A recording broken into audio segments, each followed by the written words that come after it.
In clinical practice, it's customary to assume that each oocyte displaying a polar body is ready for fertilization. Live imaging of human oocyte maturation reveals that a polar body becomes visible well before the bipolar metaphase 2 spindle is assembled, creating the risk of an untimely sperm injection. Polarized light microscopy enables a non-invasive visualization of the meiotic spindle in human oocytes and can be safely utilized in IVF to assess egg maturity before intracytoplasmic sperm injection.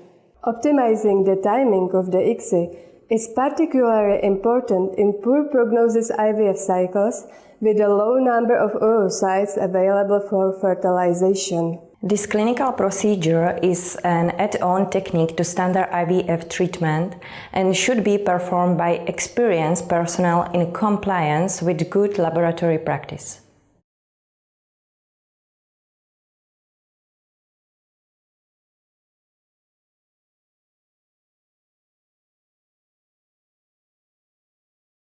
"35 to 36 hours after the human chorionic gonadotropin injection, collect the retrieved cumulus oocyte complexes in carbon dioxide-independent handling medium. Equilibrate the oocytes for 10 to 15 minutes in a carbon dioxide-independent incubator at 37 degrees Celsius. Expose the oocytes to a hyaluronidase solution diluted in handling medium. After 30 seconds, use a 200 microliter pipette to mechanically remove the cumulus corona cells.